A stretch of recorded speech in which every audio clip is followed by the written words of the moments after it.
ताली बजाने वाले हैं क्या? ताली कौन बजाता है? समझ ही नहीं रहे हो आप ये। मैंने आपसे क्या कहा कि ये जीवन यथार्थ तक आप पहुंचो, सत्य तक तो पहुंचो। भैया ने श्रीकांत जी ने कितना बढ़िया गीत सुनाया, राधा और कृष्ण के होली का गीत सुनाया। गुरुदेव मैं आपसे ये कहना चाहता हूँ इस बड़े मंच से, ये बड़े गीतकार बैठे हुए हैं कि ये कृष्ण जी जो है, भगवान श्री हरि नारायण स्वरूप श्री कृष्ण जी वो राधा जी के संग में होली खेल रहे हैं। आप बहुत विद्वान लोग बैठे हुए हैं, साधु संतों को लेकर के इन्होंने इतनी सारी बातें करी। मैं तो क्या कि पढ़ा लिखा हूं नहीं, ये सारे पढ़े लिखे विद्वान लोग हैं। हालांकि इससे कोई फर्क नहीं पड़ता, ये पढ़े लिखे होने के बाद भी कर वही रहे जो मैं कर रहा हूं। जिंदाबाद भैया। और ये जो कर रहे हैं वो कि वही कर रहा हूं, कई बार तो इनसे ज्यादा अच्छा कर लेता हूं, क्योंकि इनको ये मालूम नहीं है कि मूक होय वाचाल पंगु चढ़ेंगी गिरवर गहन, जिसकी कृपा हो जाए तो ना तो पढ़े लिखे होने की जरूरत है और किसी चीज की जरूरत नहीं मेरे भाई। ये तो अब इनको ये समझना चाहिए कि इस मंच के ऊपर में दो फोटोग्राफर बैठे हुए हैं। प्रकाश भैया मैं 2 मिनट का समय लेना चाहता हूँ, गुरुदेव के चरणों में कुछ बात कहना चाहता हूँ। मैंने आपका कुछ भी नहीं बिगाड़ा भाई साहब। ये माइक चाचू सीटी कर रहा है, क्या मतलब है इससे यार? इसको जहां सीटी मारना था वहां आपने मरवा ही नहीं, अब मेरे ऊपर सीटी मार रहे हो, क्या होगा इससे यार?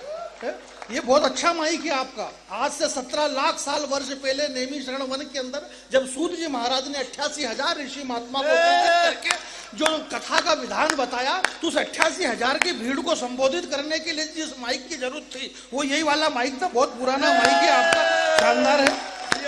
मेरे बाल बच्चे इससे पल्ले, आप आनंद ले, मजे ले भाई। बात ये नहीं है, कुल मिलाकर के क्या है कि बात ये नहीं, बात ये ड्रोन को थोड़ा सा आप कर ले, ठीक है, कोई ऐसी खास बात नहीं, सामान्य हो गया, सारा फोटो वोटो खींच गया। अबे बाहर के आवरण के चित्र से क्या मतलब है? मैं यही कह रहा हूं कि यहाँ पे इतने बड़े बड़े फोटोग्राफर बैठे हुए हैं यार।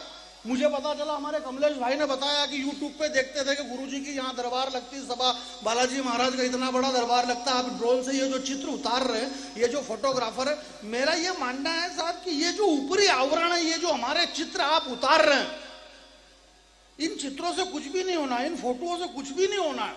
हमारे जो इतने बड़े विद्वान हैं, हमारे श्रद्धेय तुलसी पीठ के इतने बड़े युग के जो तुलसी है, इन्होंने कहा गुरुदेव ने कि इन्होंने 6 खंड काव्य लिखे, एक इनको भी दिया और सबको दिया। अब शांति से बस थोड़ा आवाज मत करो, मैं 5-7 मिनट का टाइम लूंगा और बिल्कुल बड़ी बड़ी बातें नहीं करूंगा, क्योंकि बड़ी बड़ी बातें से समस्या का हल नहीं होगा।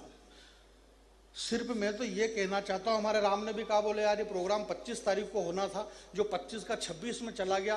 किसी को कहाँ जाना था, कुछ लोग न भी आए, किसी के कवि सम्मेलन थे, 26 में भी थे, कोई बात नहीं, हम भी सारी समस्याएं थी।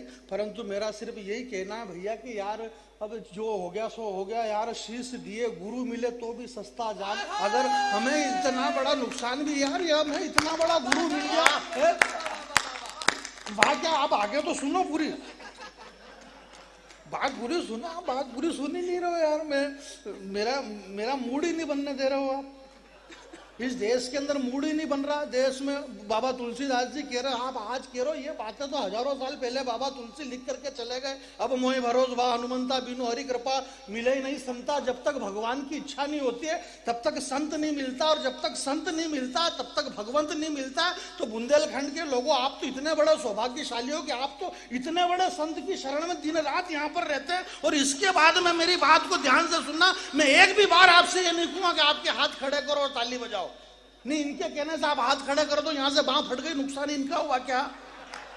अपना नुकसान अपने का होना है ना, इसलिए अपनी ताकत को गलत जगह मत लगाओ। ये मेरी माता बहनें यहाँ पर बैठी हुई है, हमारे राम भाई ने पद्मावत पे लेकर के पूरा खंड काव्य लिखा। मैंने 25 साल पहले ये बात कही कि हमारी शक्ति को गलत जगह लगा रहे हैं। हमारी ताकत कहाँ लगना चाहिए, हमारे संस्कार संस्कृति कहाँ लगना चाहिए मेरे भाई?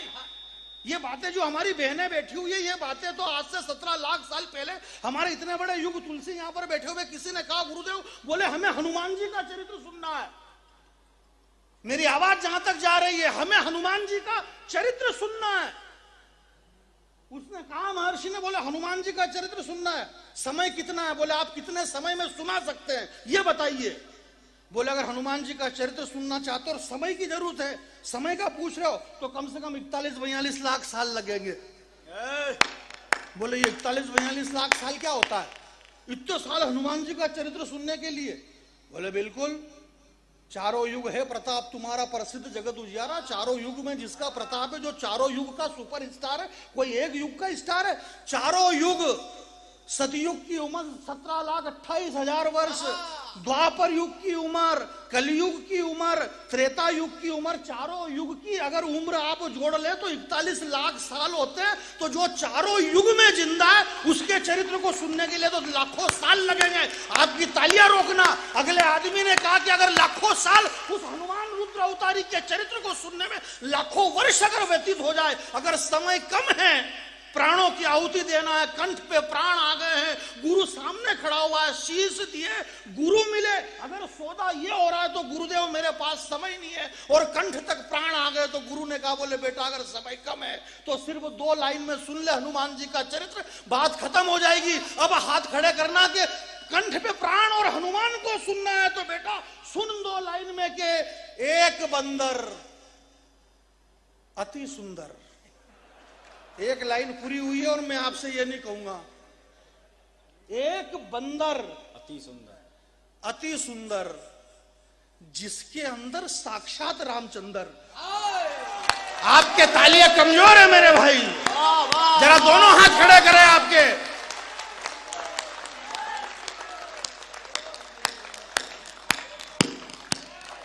इससे बड़ा और चरित्र क्या हो सकता है उसका? है कि नहीं बात दमदार? मैं ऐसी दमदार बातें करता हूं आजकल। आदमी को दमदार है, 2 करोड़ का अमेरिका हम पे दबाव बना रहा। बोले हिंदुस्तान के पास में मैनेजमेंट नहीं। उस बेवकूफ को ये पता ही नहीं है कि विश्व को, ये हिंदुस्तान विश्व गुरु है मेरे भाई, विश्व गुरु है हिंदुस्तान। अमेरिका, लंदन, दुबई, दुनिया भर की बातें कर रहा हूं, उन्हें मालूम ही नहीं कि दुनिया को विश्व गुरु की परिभाषा ही विश्व को हिंदुस्तान ने दी है। यह हिंदुस्तान जो कृषि प्रधान देश है, विश्व को हम विश्व गुरु क्यों हैं? ये मेरी माता बहनें, इनसे मेरा बस यही निवेदन है। मुंबई की बात कर रहे हैं, वो भैया बता रहे थे जो अर्धनग्न वस्त्र में देह प्रदर्शन करने वाली चंद पैसों के लिए, उन मूर्खों को यह पता नहीं है कि इस दुनिया में नग्नता सिर्फ 2 ही अच्छी लगती है। या तो नग्नता वो अच्छी लगे जब माँ की गोद में एक नन्हा बालक खेलता है, उस नन्हे बालक की नग्नता अच्छी लगती है, या फिर नग्नता वो अच्छी लगे जिसका तन कुंदन मन कुंदन, तप तप कर तन बना होगा कुंदन। भला दुनिया में उससे ज्यादा सुंदर मूर्त क्या होगी? और जिसने वासना और विकारों का त्याग कर दिया, उस महावीर को वस्त्रों की जरूरत क्या होगी? या फिर वो नग्नता अच्छी लगे इस दुनिया में? हमें नग्नता से पता ही नहीं बाकी हमारी ताकत कहां लग रही है। वाह वाह भैया वाह। हम कहां लगा रहे हैं हमारी ताकत? ऐश्वर्या राय, युक्ता मुखी, लारा दत्ता और प्रियंका चोपड़ा, क्या गजब का बनाया मालिक ने तुम्हारा थोपड़ा। तुम सबके सब विश्व सुंदरी का खिताब जीती, पर सही सही बताना तुम्हारे साथ क्या क्या बीती। हमने हमारे संस्कारों को कहां पैरों तले रौंदा गया। तुम सबके सब विश्व सुंदरी का खिताब जीती, पर सही सही बताना तुम्हारे साथ क्या क्या बीती। अरे ऐश्वर्या राय, तूने सिर्फ सुंदरी शब्द चुना है, विश्व सुंदरी का नाम तेरे बाप ने भी नहीं सुना है। विश्व सुंदरी का नाम सुनेगा तो अपने आप को भूल जाएगी, और विश्व सुंदरी का चरित्र सुनेगा तो तेरी आंखें खुल जाएगी। विश्व सुंदरी बनने के लिए जमाने से जूझना पड़ता है, और विश्व सुंदरी बनने के लिए धधकते अंगारों पे कूदना पड़ता है। विश्व सुंदरी तो वो चित्तौड़ की महारानी पद्मिनी थी, जिसकी सुंदर के आगे आईना तक टूट गया था, और पानी में चेहरा देखा था अलाउद्दीन खिलजी ने, उसका भी पसीना छूट गया था। हम कहां ताकत लगा रहे हैं हमारे भाई? इस हिंदुस्तान की आदि अनादि शक्ति है मेरे भाई। इस देश के नौजवानों का मैं आह्वान करना चाहता हूं, इस हिंदुस्तान के नौजवानों के सुपरस्टार कौन है? वो शर्ट उतार करके हकलाने वाला सलमान खान भारत के नौजवानों का सुपरस्टार है। वो शाहरुख खान हकला जो किरण नहीं बोल सकता, वो हमारे नौजवानों का सुपरस्टार है? नहीं, हिंदुस्तान के सुपरस्टार ये शाहरुख, सलमान, आमिर खान नहीं है। हिंदुस्तान के सुपरस्टार तो वो है जो वंदे मातरम बोल करके फांसी के फंदे को चूमने वाले, वो भगत सिंह, सुखदेव, चंद्रशेखर आजाद हमारे सुपरस्टार हो सकते हैं मेरे भाई। हमारे सुपरस्टार ये लोग हैं। इन बेवकूफों को इन्हें पता ही नहीं है कि ये किस देश को 2 करोड़ के आतंकवाद हमें बम से डरा रहा है। पाकिस्तान हमें बम से डरा रहा। हमारे भैया ने कहा कि पाकिस्तान का, हिंदुस्तान का नाम हम दूसरे ढंग से पाकिस्तान, इंग्लिस्तान, इस तरह से राजस्थान, तो हिंदुस्तान। हिंदुस्तान की शक्ति जो है, हम थोड़े अलग टाइप के लोग हैं। हम बहुत सीधे साधे, हमारा जो मैनेजमेंट है वो विश्व जानता है, पूरा विश्व जो है वो हिंदुस्तान से बना हुआ है। आर्यावर्ते रेवाखंडे 4 नाम से जिस देश को पुकारा जाता है। आप बहुत विद्वान लोग बैठे हुए हैं इस मंच पे, सामने बहुत बड़े लोग बैठे हुए हैं, और ये जो लोग ऊपर बैठे हुए हैं मेरे भाई, तराजू का एक पलड़ा होता है, एक पलड़ा जो होता है वो भारी होता है, वो नीचे होता है, और जो हल्का होता है वो ऊपर होता है। आपका पलड़ा बहुत भारी जो आप नीचे बैठे हुए हैं। हमारे भैया बता रहे थे कि ये खानदान बड़ा है, आप इतने बड़े लोग नीचे क्यों बैठे हुए हैं? हंसने की बात नहीं, आप इसलिए बैठे क्योंकि आपको नीचे बिठाया है। आप इतने भावुक मत बनो भाई, इतने सारे लोग तो ऊपर बैठ नहीं सकते, इतना लोड क्यों ले रहे हो आप? हाँ, आप समझ रहे हो कोई ढंग की बात बोलेगा, अपन नीचे बैठने जैसे ही है तो अपने को नीचे बैठना है, क्योंकि अपने को कविता करना नहीं आती है, इसलिए अपन नीचे बैठे हुए। गुरुदेव हमारे सामने बैठे हुए, गुरुदेव सामने इसलिए बैठे हुए हैं क्योंकि यदा ये गदा, कई बार क्या कि ये मंच पे से कोई मस्ती नहीं कर रहा, कोई हंसने के लिए तैयार नहीं, इतने सब इतने डरे हुए, कवि सारे बोले गुरुजी बैठे हुए हैं, बड़े गुरुजी बैठे हुए हैं, राम कथा मर्मज्ञ बैठे हुए हैं, गुरुदेव बैठे हुए हैं, बालाजी महाराज का यहाँ पे इतना बड़ा, अपन ऐसा वैसा कैसे बोल दे। इनको यही पता नहीं है कि बाप के घर में अगर छोटा बच्चा मस्ती नहीं करे तो काहे का बच्चा वो यार। जिंदाबाद। अरे यार हम बच्चे हैं, रुद्र रूप वो हनुमान जी महाराज, हनुमान जी क्या है भाई मेरे भाई, ये हनुमान हिंदी की 8 लाख डिक्शनरी में 8 लाख शब्द है हिंदी डिक्शनरी के अंदर। मैं पढ़ा लिखा आदमी नहीं हूं, और इसलिए नहीं पढ़ा कि पढ़ लिख के करता भी क्या, आपको पहले बता दिया कि ये पढ़े लिखे हैं। फर्क बस ये है कि ये पढ़े लिखे हैं और मैं लिखा पढ़ा हूं। ये सारे वीर रस के कवि हैं। मेरा ये मानना है गुरुदेव की इस देश को, प्रकाश भाई साहब, प्रकाश जी तो हमारे बहुत सीनियर कवि हैं, बहुत बड़े कवि हैं, और मैं हालांकि ऐसा झूठ भी नहीं बोलता हूं, मैंने पहले कहा था कि इस मंच से सबसे ज्यादा झूठ यही बोला जा रहा है। कवि सम्मेलन शुरू होते से ही झूठ चालू। मेरे बड़े भाई साहब बैठे हुए हैं, मेरा छोटा भाई बैठा हुआ है, ये मेरे बड़े भैया, ये सारे झूठ मैं नहीं बोलता हूँ। नहीं, क्या मतलब यार, ये मेरे बड़े भाई और ये छोटे भाई, मैं कहाँ रहता हूँ, ये कहाँ रहते हैं, वो कहाँ रहता है, क्या मतलब यार, मर्जी पड़े वो इसका भाई बहन, भाई कोई किसी के भाई भाई नहीं है। तू तेरा भाई तेरे घर पे, मेरा भाई मेरे घर पे, क्या मतलब है यार। है इतने भावुक बनने की जरूरत नहीं। मर्जी पड़ा जो हमने 50, 60, 70 साल पहले सुन लिया, हिंदू मुस्लिम सिख ईसाई आपस में भाई भाई, मर्जी पड़े उसको भाई भाई कर रहे हैं। बेचारे को विवेक अग्निहोत्री को आज कश्मीर फाइल से बनाना पड़ी, मर्जी पड़े उसको भाई बोलने के चक्कर में।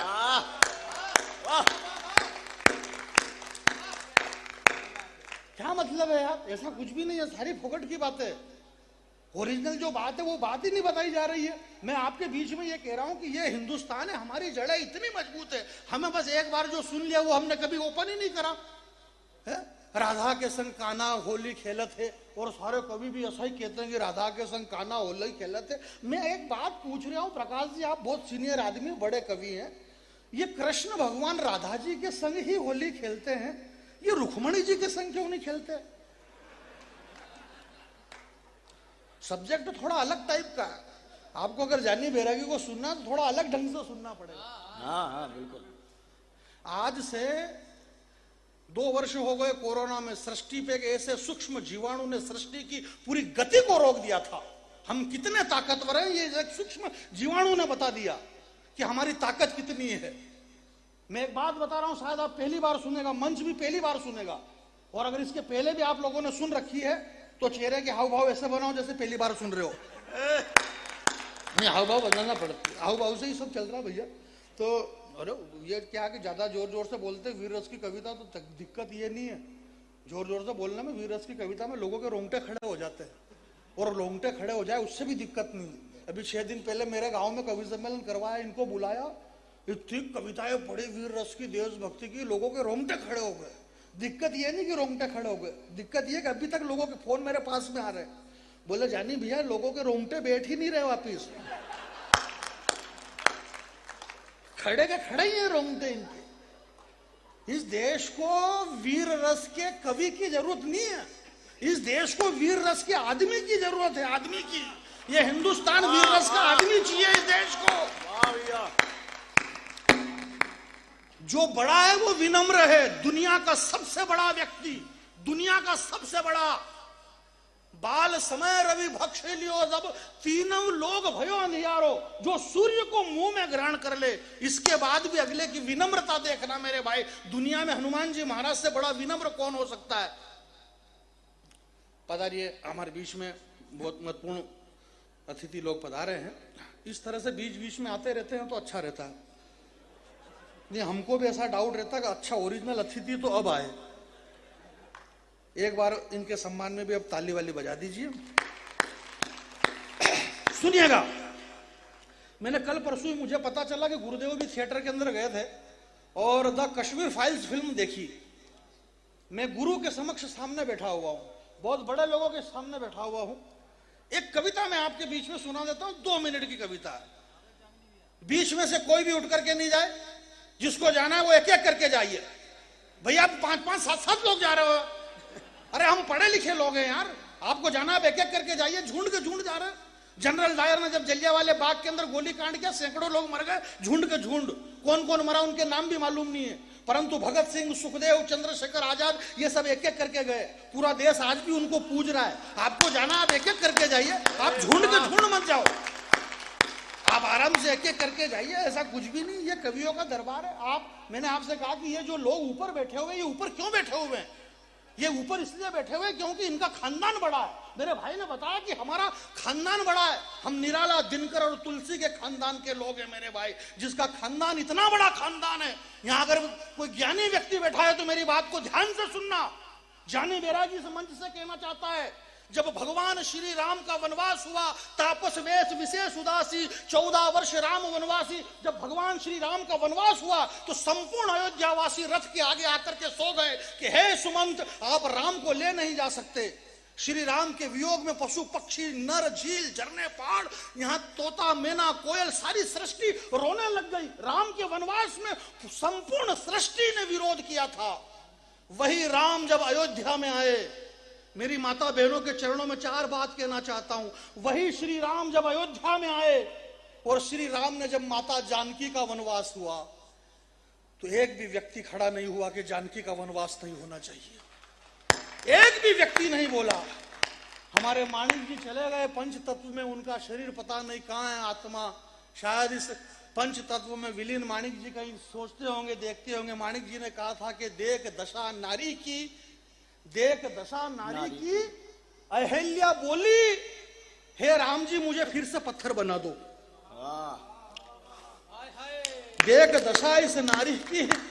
अहिल्या बोली, राम जी मुझे फिर से पत्थर बना दो। माता जानकी के वनवास में एक भी व्यक्ति खड़ा नहीं हुआ। जहां को रघुनंदन टार देत है, वहां को शरण देत कौन? जिसे राम जी त्याग दे, उसे इस दुनिया में किसकी ताकत है कि कोई शरण दे दे? उस वक्त कौन बोलेगा जिसे राम ने त्याग दिया, जो राम से विमुख हो गया?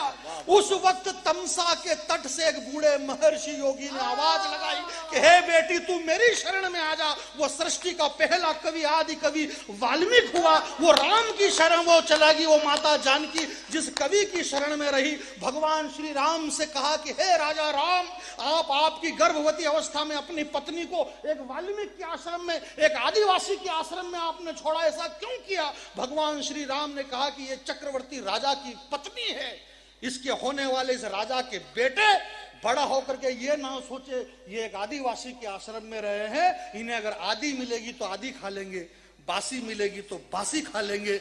हमारे शिक्षा मंत्री डॉक्टर मोहन यादव जी ने ये घोषणा करी है, शायद आपको पता नहीं है, मध्य प्रदेश के उच्च शिक्षा मंत्री जी ने घोषणा करी कि रामचरित्र मानस को 11वीं के पाठ्यक्रम में पढ़ाया जाएगा। राम बदावर जी, हमारे मध्य प्रदेश में यह घोषणा हुई कि रामचरित्र मानस को पाठ्यक्रम में जोड़ा जाए। बहुत सारे लोगों ने कहा कि क्यों जोड़ा जाए? हमने कहा कि जोड़ा जाएगा और इसको पढ़ो। बोले क्यों पढ़े? बोले इसलिए पढ़ो क्योंकि तुमने पढ़ा ही नहीं, इसलिए तुम पढ़ो। अरे बोले ऐसे कैसे पढ़ेंगे? विरोध कर दिया उन्होंने। बोले हम क्यों पढ़े? मैंने कहा तुम इसलिए पढ़ो क्योंकि तुमने इसको नहीं पढ़ा और हमने पढ़ा। बोले इसके पढ़ने से क्या फायदा? मैंने कहा इससे पढ़ने से बेवकूफों बहुत फायदा है। दुनिया में खाली अगर रामचरित्र मानस ही पढ़ लेते तो बहुत सारी समस्या हल हो जाती बोले इससे कौन सी समस्या हल हो जाती? मैंने कहा अगर रामचरित्र मानस को पाठ्यक्रम में पढ़ा होता, और ये देश के जो बड़े बड़े बातें कर रहे हैं, अगर ये रामचरित्र मानस, अगर ये शाहरुख खान रामचरित्र मानस पढ़ लेता, जिस राम ने अपनी पत्नी को, माता जानकी को वाल्मीकि के आश्रम में छोड़ा, और वाल्मीकि के यहाँ पर जो नन्हे दो लव कुश बड़े हुए, एक कवि के यहाँ खड़े बड़े हुए जो बालक, जिन्होंने ये प्राण, दुनिया का पहला अंबेडकर है यार। इस देश में कहां जहर घोला जा रहा है? दुनिया का पहला अंबेडकर मेरा राम है मेरे भाई। वाह वाह वाह वाह, पहला अंबेडकर है जो हिंदुस्तान की अंतिम सीमा तक गया है। उत्तर प्रदेश अयोध्या से निकला और हिंदुस्तान की अंतिम छोर तक गया। निषाद, भील, क्रोच, गिद्ध धे तजी धरी हरी रूपा, जिन्होंने मृत पशुओं को नोचने वाले उस जटायु को गले लगा करके कहा कि तू मेरे बाप के बराबर है, जो अपने उस जटायु को भी बाप कहता है, तो दुनिया में उससे बड़ा फिर अंबेडकर कौन हो सकता है मेरे भाई? जिंदाबाद भैया। यार किस राम पर राजनीति हो रही है? चाय को व्यवस्थित सबको गरम गरम चाय मंच पे थोड़ी थोड़ी, और जब मैं बैठूं तो मेरे को एकदम गरम पहुंचाना। नहीं, अपनी परवाह अपने नहीं करेंगे तो कौन करेगा भाई? इस हिंदुस्तान की 130 करोड़ जनता ने जो भी डिसीजन लिया है पूरी ईमानदारी से लिया है। हमने 10 साल तक एक डॉक्टर को प्रधानमंत्री बना के रखा। डॉक्टर मनमोहन सिंह जी डॉक्टर थे, अर्थशास्त्री थे, 10 साल तक प्रधानमंत्री रहे। डॉक्टर होने के बाद एक इंजेक्शन तक नहीं लगाया। तो फिर हमने चाय बेचने वाले को प्रधानमंत्री बना दिया। चाय बेचने वाले को प्रधानमंत्री बनाया, उसने दे धड़ाधड़ ऑपरेशन पे ऑपरेशन, ऑपरेशन पे ऑपरेशन। अब अगर चाय बेचने वाला ऑपरेशन करेगा तो टांके तो गलत सुलत आ ही सकते। ये टांके क्या है कि गलत सुलत डॉक्टरों का खेल है। ये मेरी माता बहनें बैठी, इनको पता है कि ऑपरेशन में सबसे ज्यादा महत्वपूर्ण डॉक्टर का हाथ ही मायना रखता है। बोले क्यों भाभी जी, तुमने ऑपरेशन कर ही लियो? बोले हाउ कर ही लियो। कहाँ की जगह? बोले छतरपुर। डॉक्टर कौन थो? बोले गुप्ता। बोले डॉक्टर का हाथ बहुत अच्छा है, हाथ बहुत अच्छा होना चाहिए। मैं आपसे यही कह रहा था कि यहाँ पे तो 2 ऐसे बड़े बड़े डॉक्टर बैठते हैं यार, अद्भुत बात है मेरे भाई। आपको ये जो भारी आवरण के चित्र खींचने की जरूरत ही नहीं है। फोटोग्राफर 2 तरह के होते हैं। एक फोटोग्राफर होता है जो ये चित्र खींच रहे, इसमें आपकी मुस्कुराहट, चेहरा वेरा सब बढ़िया कंप्लीट आ जाता है। एक होता है एक्सरे वाला फोटोग्राफर, जो एक्सरा लेता ना, एक्सरा, उसमें आपका मुंह पे भले दाढ़ी बड़ी बड़ी हो गई, के बाल बड़े के छोटे, के कपड़े गंदे, उससे कोई लेना देना नहीं। वो अंदर की बात लाता है कि आपके हार्ट में प्रॉब्लम क्या है।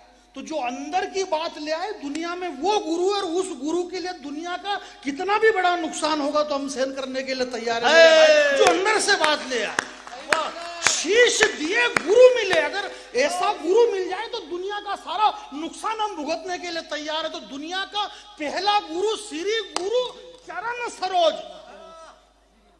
दुनिया का पहला गुरु ये रहा। और ये गुरु रावण के पास में, अगर उस रावण ने भी कबूल किया कि यार क्या कमाल की स्पीच दी भाई, इतना तगड़ा ज्ञानी आदमी मिला रावण को। हनुमान जी महाराज की स्पीच तो देखो, उनका मैनेजमेंट तो देखो आप।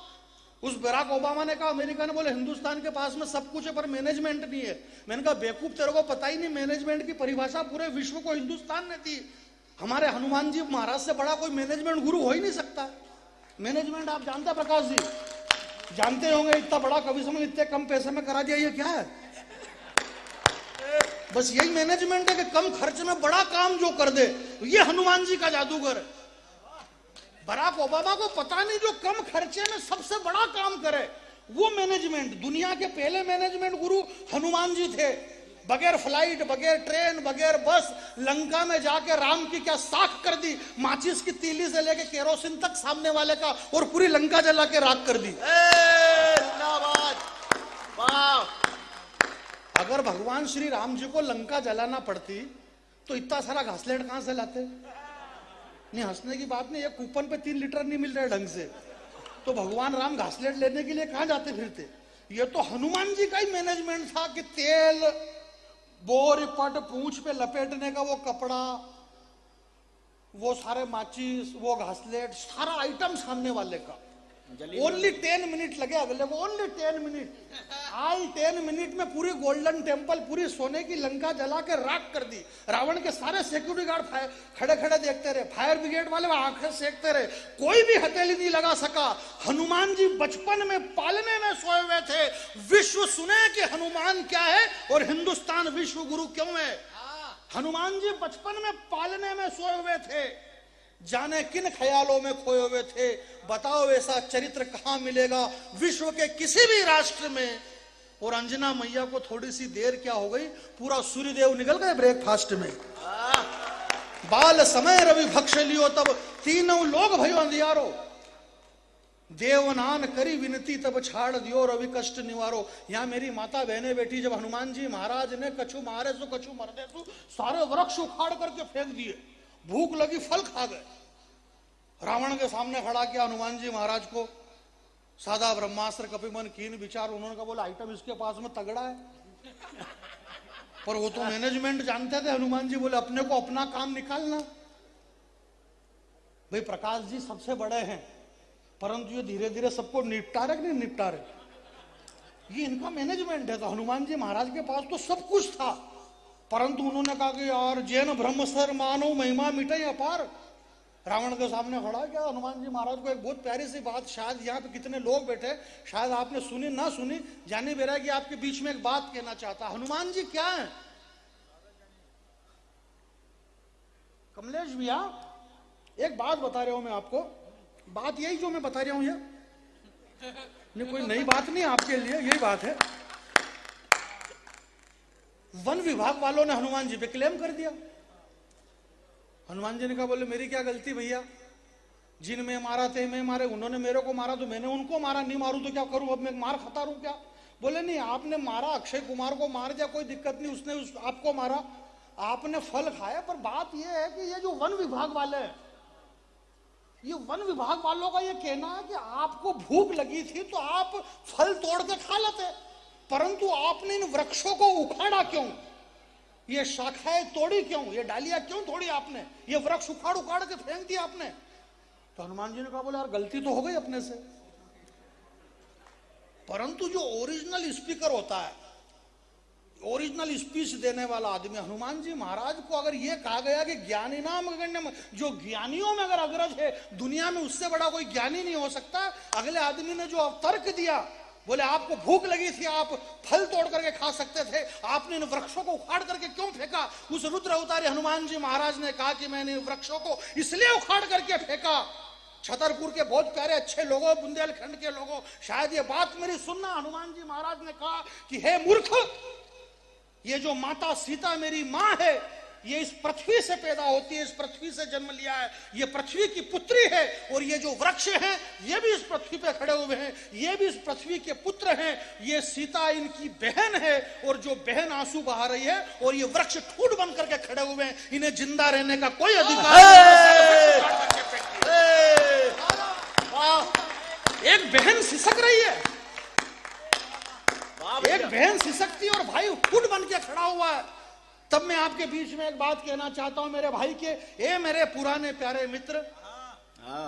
गुरुदेव आपने अभी 4-6 दिन पहले की बात होगी शायद, जब द कश्मीर फाइल्स आपने देखी, साधु संतों से यह कहा गया, सिर्फ 2 मिनट का समय लूंगा, 2 मिनट का समय है मेरे पास, नहीं है तो अब मेरे को यहां से कौन हटाए, क्योंकि मेरे को टाइम पहले से दे रखा कि जानी बैरागी तेरे को लंबा खींचना है।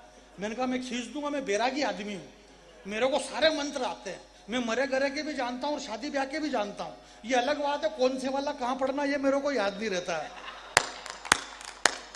पर अपन पंडित आदमी, बैरागी आदमी, सारे मंत्र जानते हैं अपन, कि कौन से वाला मंत्र कहां पढ़ना। 1.5 मंत्र में पूरी शादी कर कुरा के खत्म खेल, ये तो बैरागियों का कॉन्फिडेंस है।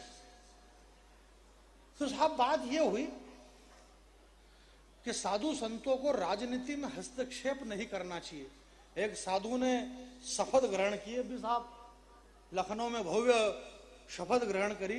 मैं कह रहा हूं कि दुनिया का जो सबसे बड़ा ताकतवर व्यक्ति था, जब स्वर्ग के ऊपर राक्षसों ने अटैक किया तो इस पृथ्वी पर रहने वाले बहुत ताकतवर व्यक्ति को उसने मैसेज किया, और वो हिंदुस्तान का सबसे ताकतवर व्यक्ति था। जो शब्द भेदी बाण चलाना जानता था। महाराजा दशरथ स्वर्ग के युद्ध में जाकर के देवासुर संग्राम में जब उन्होंने भाग लिया, वही राजा दशरथ इस पृथ्वी के सबसे ताकतवर चक्रवर्ती सम्राट राजा बने। और वही महाराज दशरथ एक साधु के सामने नतमस्तक हो गए, और साधु और कोई नहीं था मेरे भाई। मैंने आपसे कहा कि शीश देख करके भी अगर गुरु मिल जाए तो इससे सस्ता सौदा कुछ समझना मत। महाराजा दशरथ ने उस महर्षि विश्वामित्र के सामने अपना सर झुका दिया, और रामचरितमानस की इससे बड़ी दुनिया में क्या चौपाई हो सकती है मेरे भाई, कि इतना बड़ा चक्रवर्ती सम्राट एक साधु के सामने ये कह रहा है कि हे गुरुदेव, नाथ सकल संपदा तुम्हारी, मैं सेवक समेत सुत नारी, ये सब कुछ आपका है गुरुदेव, आप मेरे हैं, मेरे पास आपके अलावा और कुछ भी नहीं है। और जो गुरु अगर ये ना समझे कि इसे क्या चाहिए, तो फिर वो गुरु गुरु नहीं है, और वह शिष्य नहीं जो गुरु से बार बार मांगता रहे मेरे गुरु को ये पता नहीं चले। ए मेरे पुराने, क्या हो गया,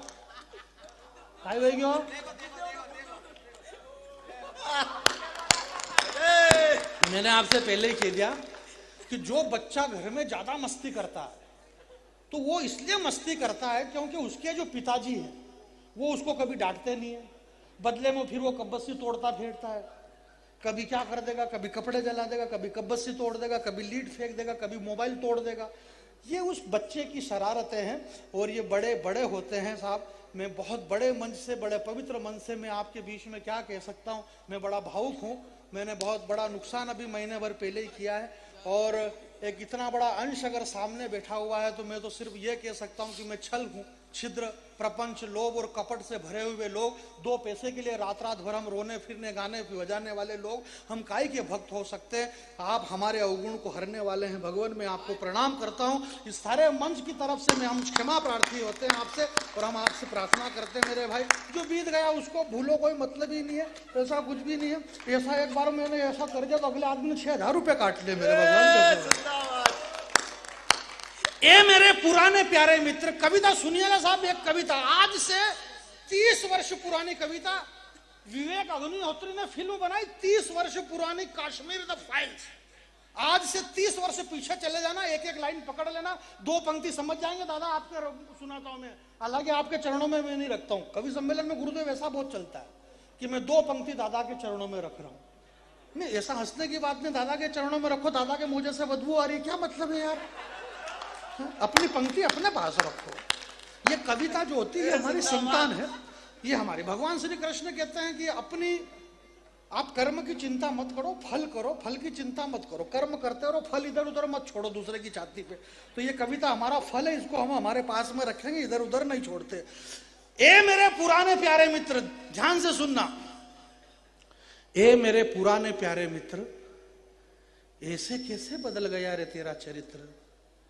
एक बेटी को कोई आरे से कैसे चीर देता होगा साहब, और वो चीरने वाले कौन थे ये मुझे पता नहीं, बस आप 5 मिनट सुन लेना, आपको लगे कि कश्मीर फाइल्स फिल्म हम देख रहे हैं।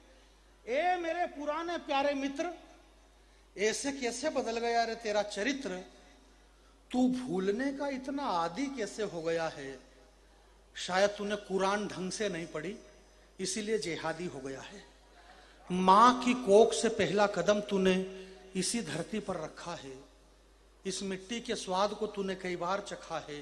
तेरे अब्बू की उंगली पकड़ करके इस धरती पर तू घूमा है, ठोकर लगी तो सैकड़ों बार इस मिट्टी को तूने चूमा है। इस गांव के गलियों के चबूतरे पर तूने कई रातें काटी है, और तुझे पता ही नहीं यार, ईद की सेवैया तूने मेरे घर तक आकर के बांटी है। तुतलाती जबान पर भारत माता की जय, और मन में प्यारा वतन था।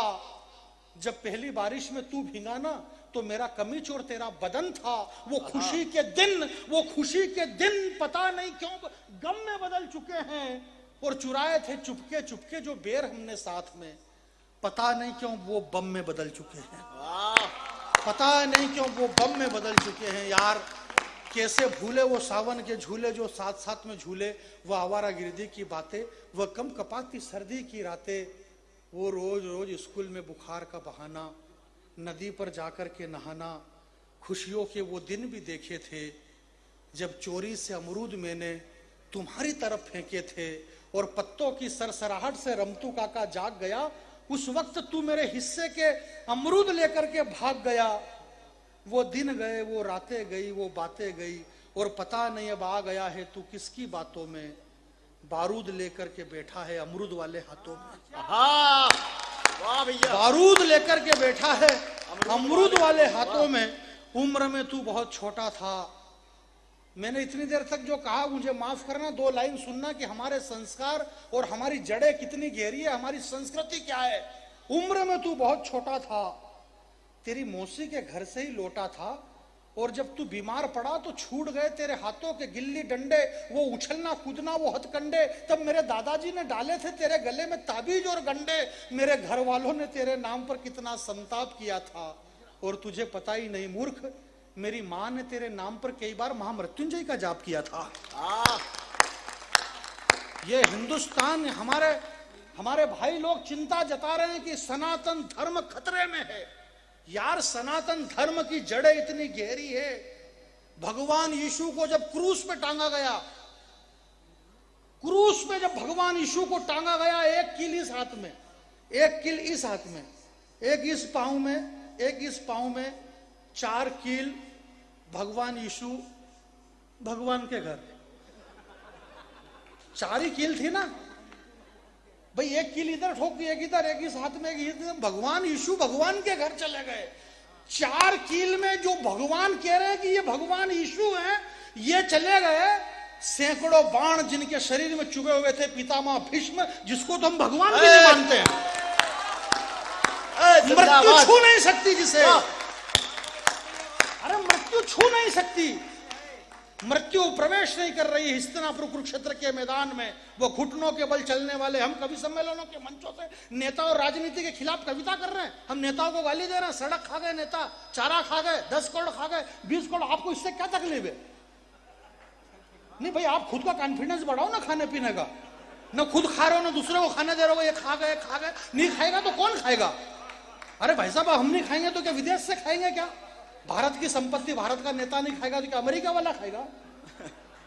इस देश से नेताजी सुभाष चंद्र बोस चले गए, भगत सिंह चले गए, सुखदेव चले गए, चंद्रशेखर आजाद चले गए। ये क्यों चले गए? क्योंकि इन्होंने कुछ भी नहीं खाया, इसलिए चले गए। इस देश में लालू यादव जिंदा, सुरेश कलमाड़ी जिंदा, जिंदा। ये क्यों जिंदा? क्योंकि इन्होंने खाया है। जो खाएगा वो जिएगा, जो नहीं खाएगा वो मर जाएगा। इसलिए आप खाओ, कोई दिक्कत नहीं खाने पीने में। इन लोगों को यही पता नहीं ये खाने पीने का सिलसिला कोई आज से चल रहा है क्या? आज से 5000 वर्ष पहले भगवान कृष्ण जब घुटनों के बल चलते थे तो माँ यशोदा ने कन्हैया से कहा, बोले कान्हा मुंह खोलो, मिट्टी खाते हो। कन्हैया ने गर्दन हिला दी। माँ यशोदा ने कहा, बोले कान्हा मुंह खोलो, मिट्टी खाते हो।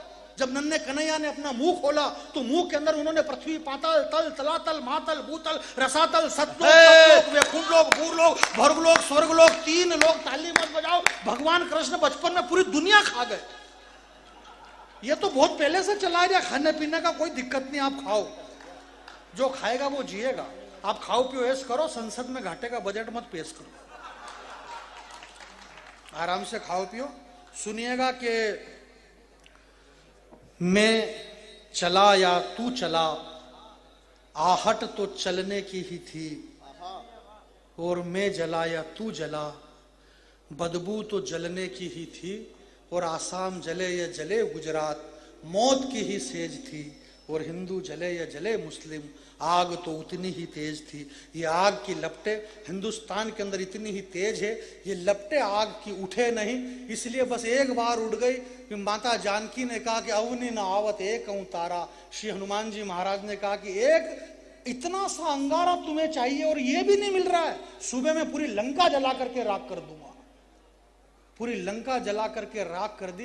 मैं श्री रुद्र अवतार हनुमान जी महाराज से बस यही प्रार्थना करता हूं कि मेरे हिंदुस्तान की रक्षा करे, हमारे गाय बछड़ों की रक्षा करे। बाकी हमें गुरुदेव से न धन चाहिए, न दौलत चाहिए, कुछ नहीं चाहिए। बस मेरे वतन की रक्षा करे हनुमान जी महाराज, हमारे गाय बछड़ों की रक्षा करे, इससे ज्यादा हम कुछ नहीं चाहते। बोलो श्री बागेश्वर महाराज की, बोलो बालाजी महाराज की, रुद्र रूप श्री हनुमान जी महाराज की, सांचे दरबार की।